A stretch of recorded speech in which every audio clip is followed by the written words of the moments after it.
Cloud. Off we go. All right, key changes in diabetic eyes. Let's run through them and have a little look what we're going to see in the next two things. Okay. All right, so key changes in diabetic eyes. So it looks like here we are in the retina. Yeah, there's the RPE. And this is a key change in the diabetic eyes. What do you think these are? These are. Type in the chat. Type in the chat.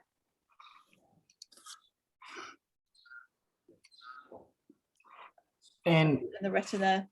Enter. Cotton wool spots, cytoid bodies. Perfect. Yes. Yes. So notice how anterior they are in the retina, and they're kind of hyalinized and fluffy. Yep. So good. And that's in contrast to these hard exudates, which are deep in the retina and are between the two layers of neurons here. Great. Yeah, great. Little infarcts, cotton wool spots. All right, this is a washed out slide, but here we're looking at the same hard exudates. They are pink and glassy as opposed to cotton wool spots, which are up here and fluffy. Right, this is hemorrhage, right? So it's through all the cell layers. Yeah, and it's red. Right, so what do we have here? We have its artifactual separation, and we can see here this lovely glassy vessel. Okay, this is the hyalinization that you get in vessels. In this case, it's in the choroid, but it also happens in the retina. So here in this slightly pink view, what have we got? We've got a subretinal exudate. This is a real exudate. It's got lots of fibrin in it. There's a bit of RPE pigment that's loaded in here. We have degeneration of the photoreceptors. We've got quite a lot of edema, these white holes in the retina. And here we've got a little vessel which has got its little arteriole, a very thickened hyalinized wall. So these are key vascular subretinal organizing exudates, almost like a disciform scar actually. Okay, so here we are again. Again, we're looking at, it's just been turned around, and note the degenerate photoreceptors, the edema, and the fibrin here. Okay, so what's happening here? This is the back, this is the front of the retina, and I think we might just be zooming up closer to see some new vessels next. Okay, so what do new vessels look like? Look for the little patches of red cells. This is a little strand. It's about to form an epiretinal membrane here. We've also got some new vessels. Oh, maybe not. No. Here we've got, so new vessels here.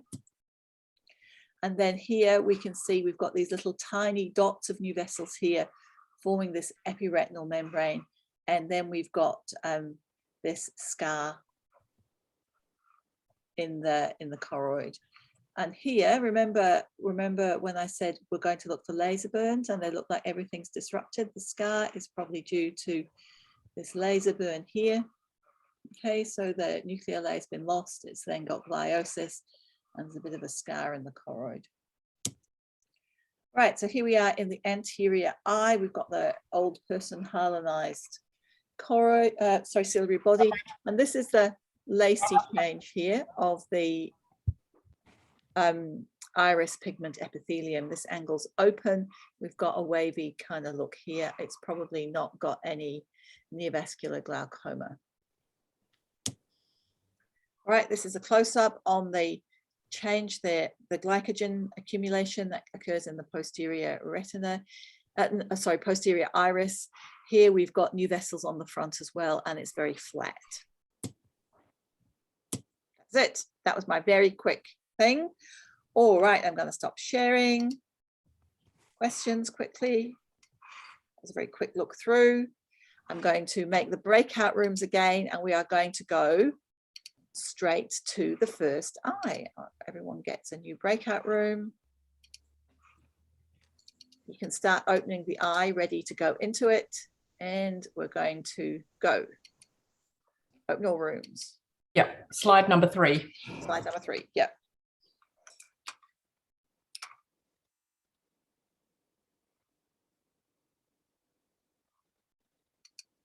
I'll move people around a bit.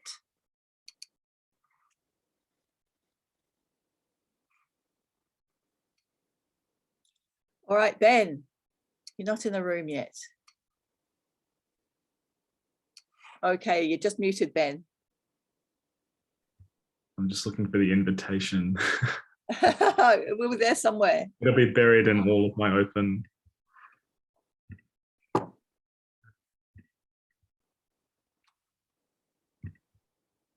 Found it, I think. Found it. Great. Everybody's safely in the room there.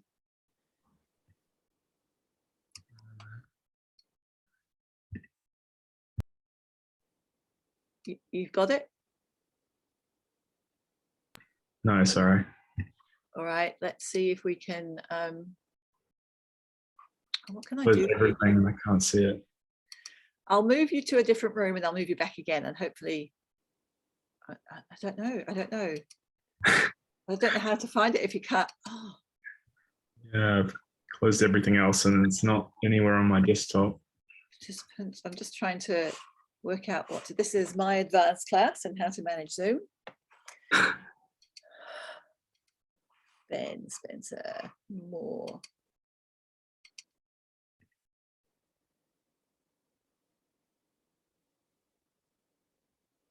All right, I'm going to put you in the waiting room and get you out of the waiting room, see if I can reassign you. Okay, Lovely, thank you. put you in the waiting room. Admit. Diane. Hi, Catherine. Oh, oh, you and Ben can just do it in the main session if you like. Oh, great. And I I was can't. trying to, we had trouble getting Ben to join the room. So No you do it in problem. the main session here and I will wander around some other rooms and then come back to you. Okay, perfect. Thanks. Okay. All right, there we go. All right, perfect. Then I'm having trouble opening it. I think it's because I'm at work and the internet's just not letting me log in. Okay, how about, can you see it now? Yeah, so yeah, I don't know why I can't get into it today. Yeah, awesome. Great, you- both of us are having some issues. Oh yeah, God, it's like, God, this is so techie and I think my internet's just crap itself. I'm just hopeless. It's just that. So how do I even get into it? All right, so it's a enucleated globe and it's a section, a PO section. And I think the most obvious initial finding is there's no tumor. So we can see that there is what looks probably to be an artifactual retinal detachment because we can't see any subretinal fluid and I can't see any gross changes in the vitreous. And it looks like the angles are closed of the iris. So I'll start with looking at the cornea and then I'll get close to those. I can't really see the nerve either. So we'll try and work that out. Can you? There might be a tiny bit right at the back, but there's no cupping. I'm using a trackpad, so it's a bit awkward. I can't even work out how to get into it. If we look at the cornea, that looks pretty good. So Yeah. the epithelium looks present. Bowman's looks okay. Maybe it's a bit of loss of the epithelium. Stroma looks okay, and didn't have a good look at the endothelium, but Decimase is all right. If we look at the angle, there's ectropia uvea. That's a good start, and it looks flattened. Oh, hang on. There's the endothelium coming up. Okay, so yeah, awesome. Yeah, endothelium looks okay. So there's ectropia uvea, so it's kind of wrapping around to the anterior aspect. Yeah. There's no gross lacy vacuolization of the pigment epithelium. There does look like there's flattening of the iris. I'm going to zoom in a little bit more and we'll see if we can see any new vessels on the surface.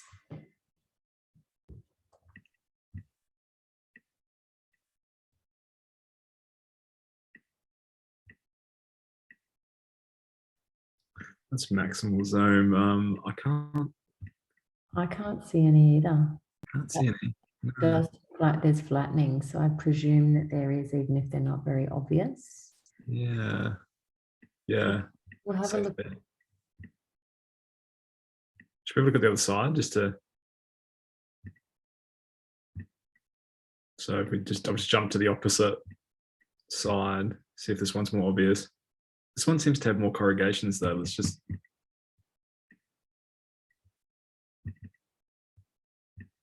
Pretty flat, isn't it?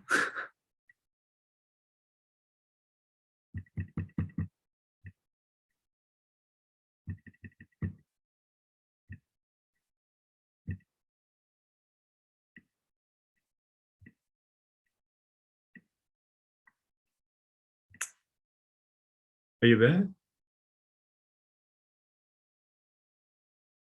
I think I've lost you.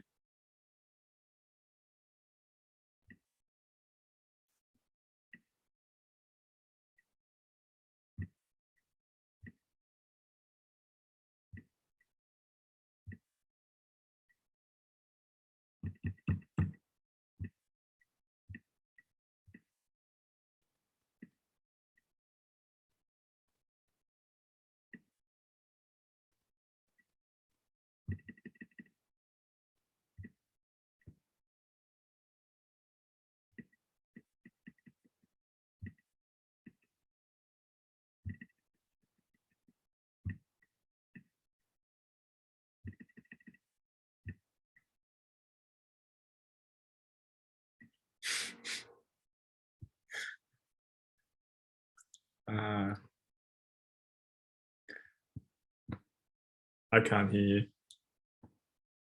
Are you there? Yeah, welcome back.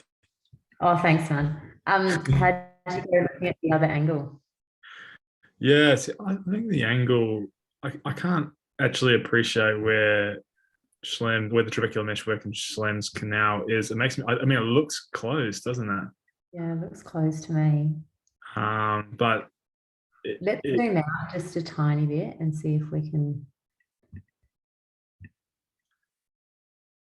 God, that just all looks kind of hyalinized or something, doesn't it? Kind of that light pink stuff in the angle.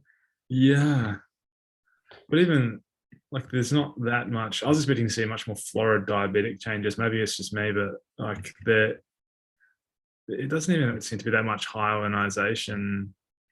There is a bit if you look in the ciliary body, and there does look like there's quite, that hyalinization of the vessels in the stroma. So see how there's all that kind of perivascular kind of The stuff. eosinophilic stuff. Yeah. I reckon that's just more hyalinization. Yeah, I see. It's hard to know what's age related and what's diabetic related, isn't it? Yeah, I agree. But then there's that the pigment changes that you'd see, the vacuolization. It's not frank in this case, is it? No.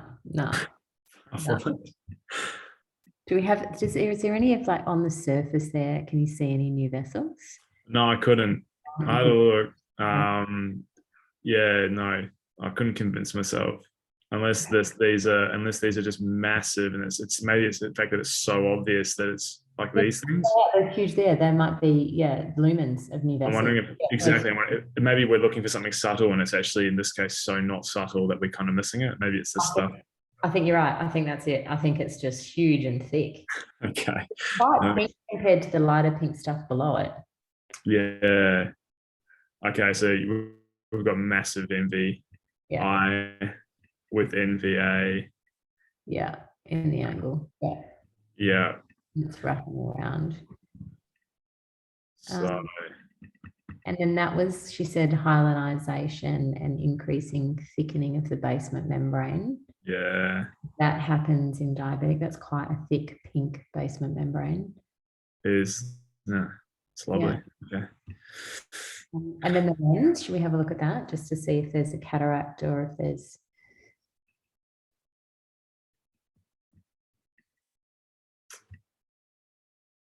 Yeah, it's not a gross cataract, is there? No, No, I don't really see gross cleft and globule changes or anything. no, I agree. Alrighty, let's go to retina. Lovely. Should we have a look at here first? Yeah, start there. It's good as any. As good as any. Let's get in there. Right. So Come on. There we go. all right. So there looks like there's gross distortion of the retinal layers with cystic structures, so edema, and RPE, increased pigmentation. Thinned, isn't it? Quite thinned. Yeah. Yeah. There's definitely RP migration and hyperplasia, isn't there? We've just got loss of all the retinal layers. Yeah, exactly. And you've got that red erythematous area on the surface of the internal limiting membrane, and there's that blood. Look at those red blood cells and the fibrovascular changes on the internal limiting membrane and then into the vitreous. Yep. Fibrovascular, so NVE. Mm-hmm. Gee, it's really distorted the retina. It's a mess, isn't it? I wonder if this has become a high pressure eye and we've got an ischemic retina here. But Maybe. then, even then, you'd expect some of the outer retina to be, but I guess, yeah, it's just hand retina, isn't it? Yeah, it's just everywhere. It's not like you're looking for laser burns because it's everywhere. But did she said, yeah, that maybe that is a lot of PRP because you've got that that RPE kind of hyperpigmentation and hyperplasia, and you've got glasses. So maybe you're right. Maybe it's just PRP. Maybe this is what we're seeing is the outer retina gliosis attaching to Brooks, and that's what Brook membrane. Maybe that's why we're. But it's such a disorganized retina, though, isn't it? I thought it would be more patchy. No, I reckon it's extensive PRP. And then what we're seeing here is it's not staining. It's not on the right. It looks like what you'd expect, like a cytoid body that's way too deep.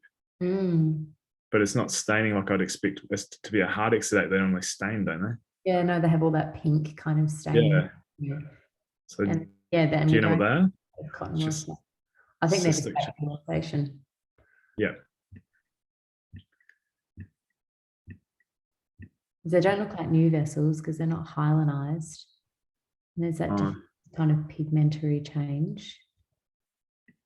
There's no hemorrhages though, is there? Like I can't see nerve fiber layer hemorrhages or dot and blot hemorrhages. No.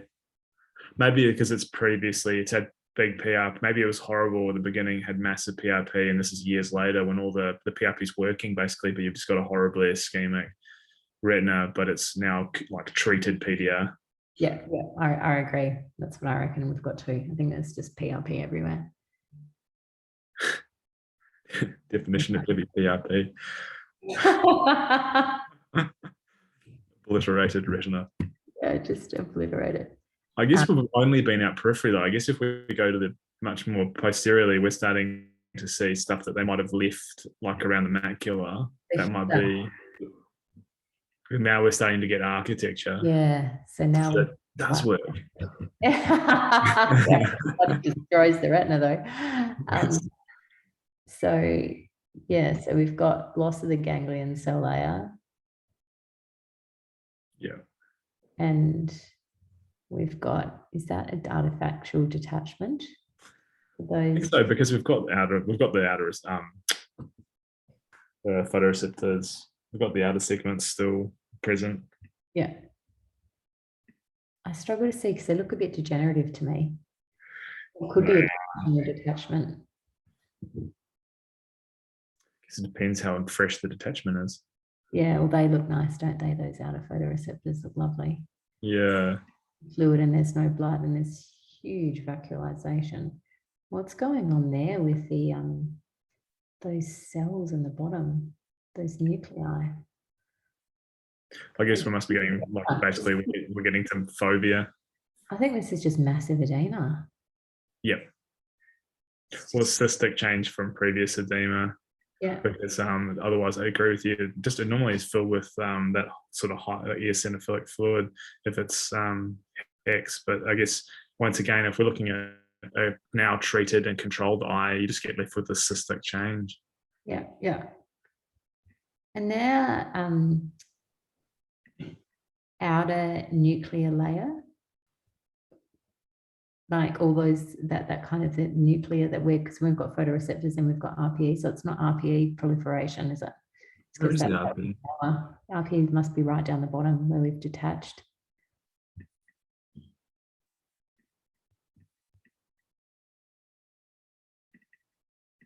Yeah.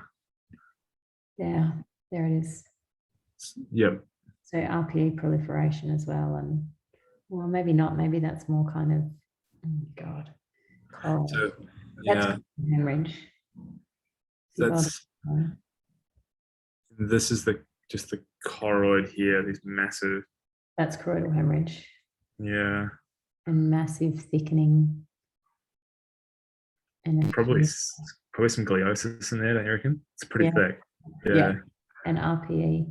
I reckon that RPE is hypertrophied a little bit, but yeah, I still think it's probably artifactual detachment. Actually, just look up there where it looked like it could have been pulled off. So maybe that's a fibrovascular membrane though that's actually causing attractional detachment. That looks like it could have pulled that retina. You can almost picture that one down the slit lamp, can't you? Yeah. And that RPE does look hypertrophied. It does, but you know, that must be quite acute given how good those photoreceptor outer segments look. I know. I reckon we should go with that though. That just looks too good to be true. Yeah, it's very legit, isn't it? Where's the How are you guys doing? Yes. Oh, you found the lovely neovascularization membrane thing there. Yeah. Yeah, is that attractional detachment? Yes. So it is tractioning, but the photoreceptors are still good. So it's not actually a detachment. If you press the square with an arrow in it, you can make it all bigger for yourselves. Keep going, keep going, keep going, keep going, and that one. There we go. Oh, wow. Thank you. Yeah. So, but isn't that, would you not say that that was RPE hypertrophy?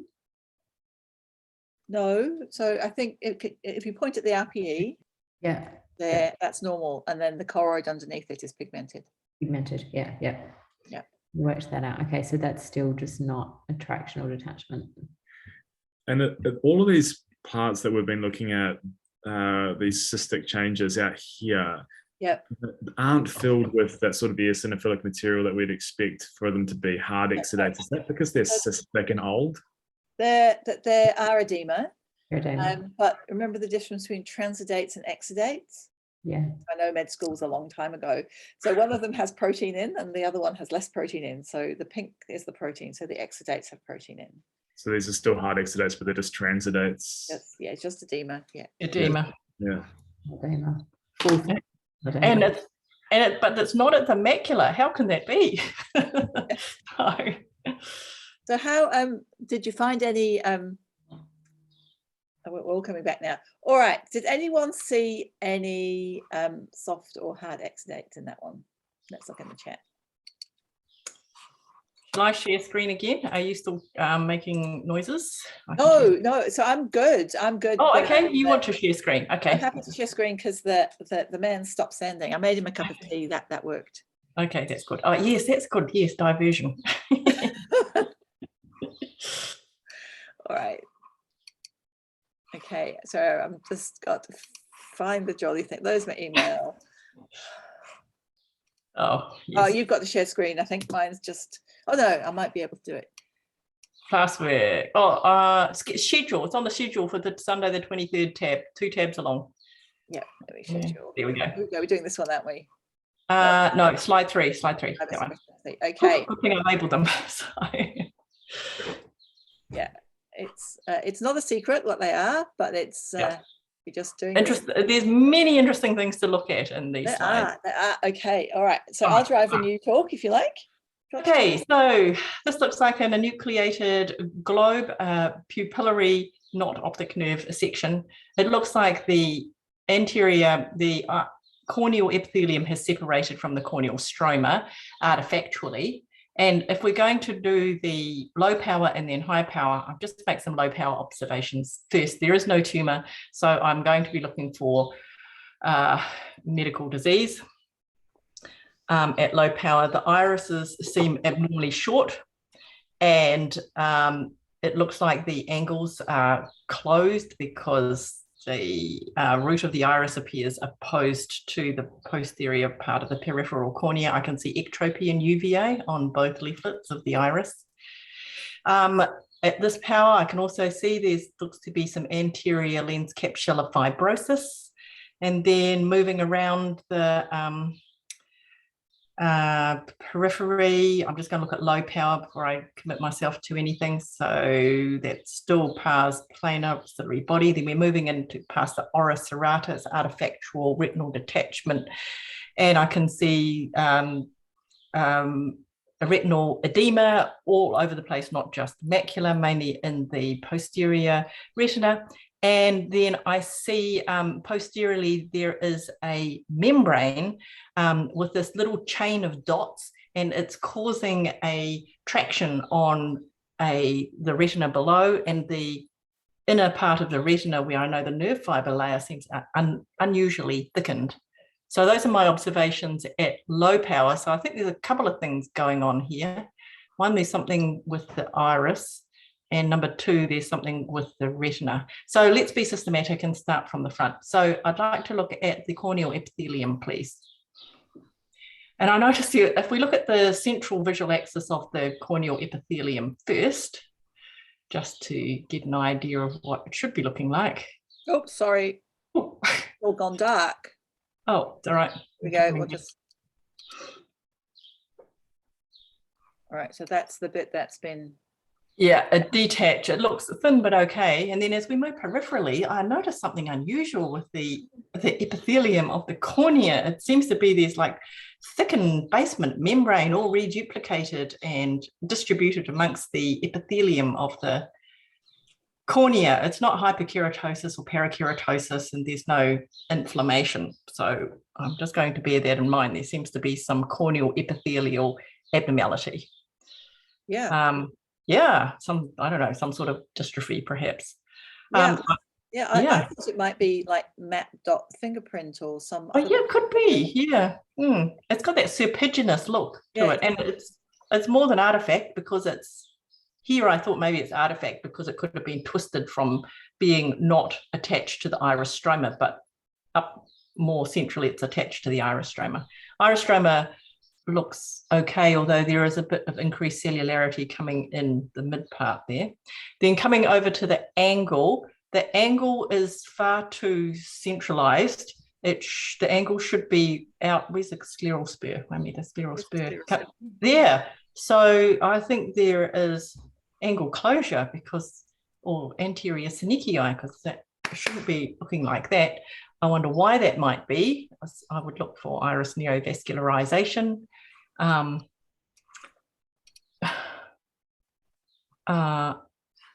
don't know, possibly.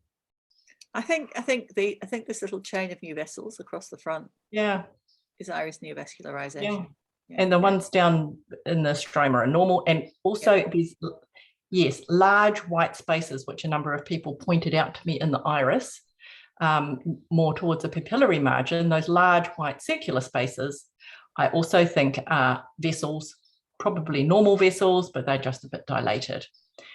And then if this was a diabetic eye, I would be looking for that foamy, lacy degeneration of the posterior iris pigment epithelium, but I don't see it here. My theory was that this person had terrible diabetes, but then got better control of their diabetes and all the glycogen went away. Maybe, yep. So, all right, keeping on. Oh, and then, okay, so the next thing back would be the lens. So I'm looking at the anterior lens capsule in the visual axis. You can see it's just subcapsular fibrosis, because I can see all these elongated nuclei, which would be fibroblasts. It shouldn't be like that at all. So anterior capsular fibrosis with the lens. Otherwise, the lens looks fairly unremarkable. And then I'd be coming around and having a look at the retina and just seeing what the retina looks like. Right. And then I'll go and look at the layers of the retina. So we'll look at the peripheral retina. Yes, let's look at the peripheral retina first. Because I know there's certainly some things happening in the posterior retina, because I saw those at low power.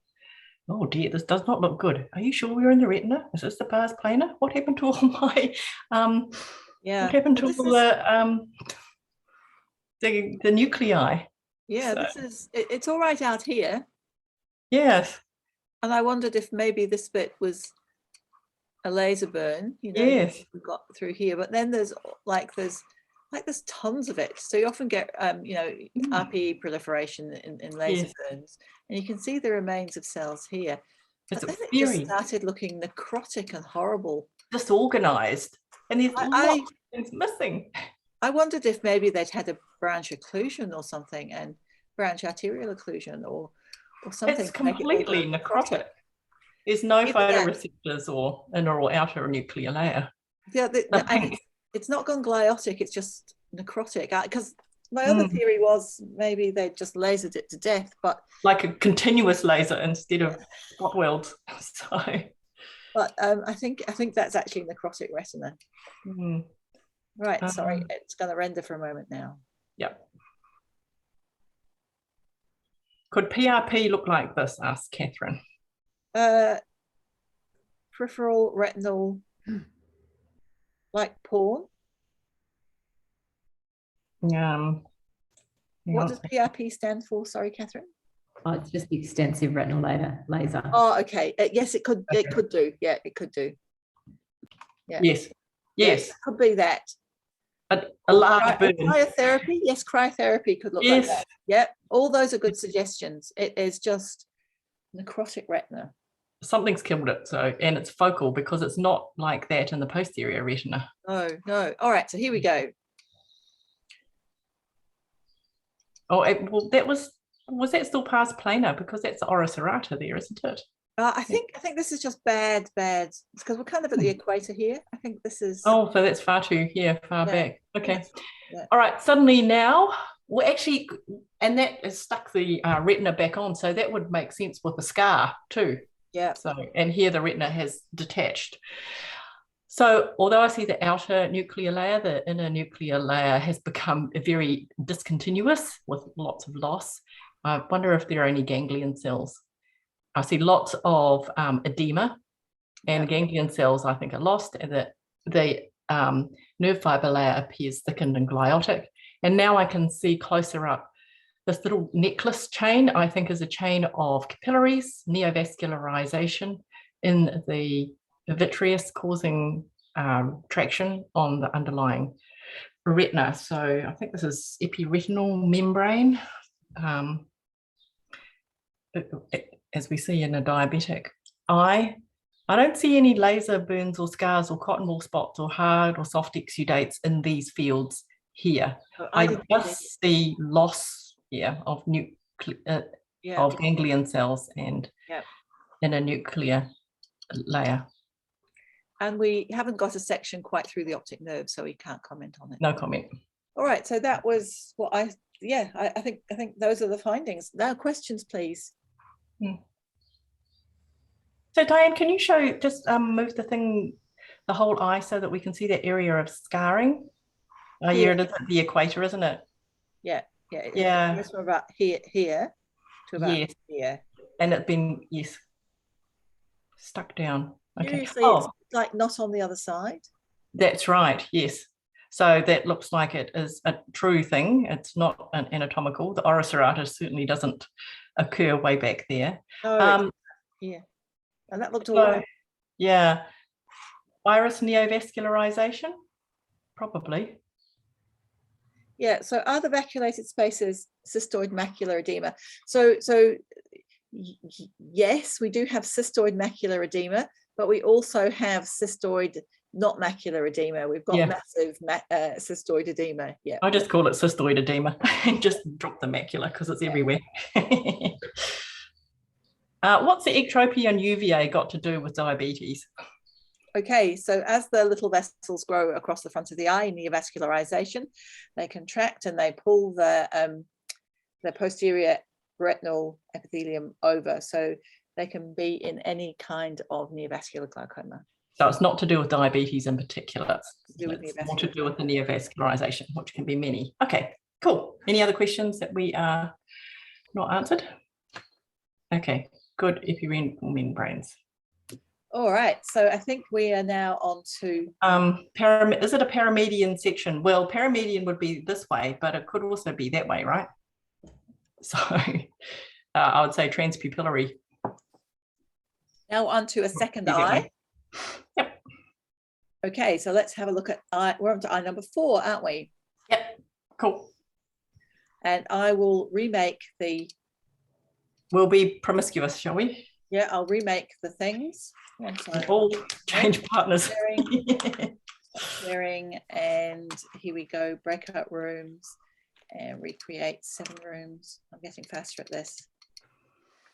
Recreate, great, open all rooms, and I'll move Liz around. Okay.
session. Hello, everybody. Checking I'm recording. Yes, I'm still recording. Okay. All back. All right. So that wasn't Okay. diabetes, was it? I think we all got to the fact that it was ARMD and that was a disciform scar. Yes, all good fun. Although it was very hyalinized rather than like fibrotic type scar, like Yeah, it low was. cellularity. Yeah. Did anyone find any drusen? Not really, not convincingly. Yeah. Either. This is like, you know, a massive drusen, isn't it? Should we have a look? Do you want to do it, Amanda? And I'll drive and I'll talk. Or? Whatever. Is the schisis an artifact? Okay, so yes, it is an artifact. Yeah. So I'm just bringing it up now. Share. All right, good. Let's just answer specific questions then. And Yeah, then because the anterior chamber was Right. completely normal. It was a nice example of normal. Good. Yep. Yeah, and on the so one thing that I liked about this was that it showed the difference between like a scar and an exudate. So all this, like the retina's fallen off inferiorly, that was just artifact. Artifact. Down here where there's the actual scar, we can see a couple of things. So the scar, we have to decide the position, and the position is in the macula and it is between the retina and the choroid.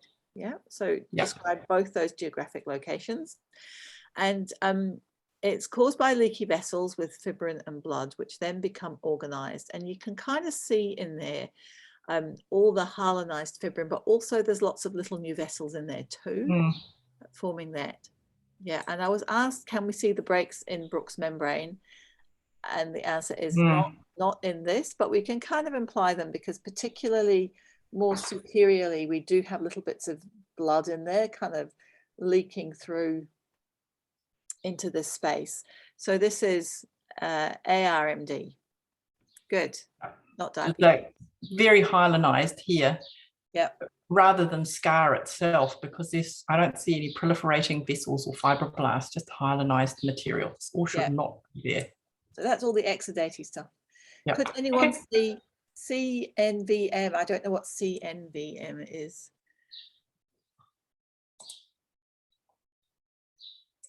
NVM. Sorry, just a neovascular membrane. Like, would we call this dry or wet based on what we could see there and with the blood in the disciform scar? All right, choroidal neovascular membrane. I didn't see anything wrong with the choroid, but whether that, it was just congested, I thought. I think this is an existing blood vessels. Yeah. That. Yeah. Right. So the aim of this slide was just to show you what it looks like and not to get it confused with exudates or hard exudates or subretinal exudate. That is just fluid. Yeah. It is a type of hyalinized exudate. It is, yeah. I just realized I was just like talking about. And then it's become organized. It's become organized because blood vessels have grown into it. And when you get neovascularization in that material, it's called a scar. Okay, so the hyalinized material is you would call it a disciform scar, and it's scar because it's organized. With the organization. Yeah. Because those little blood vessels are growing in. Okay, time for another break. Yep. I'm going to stop the recording. Time for a cup of tea.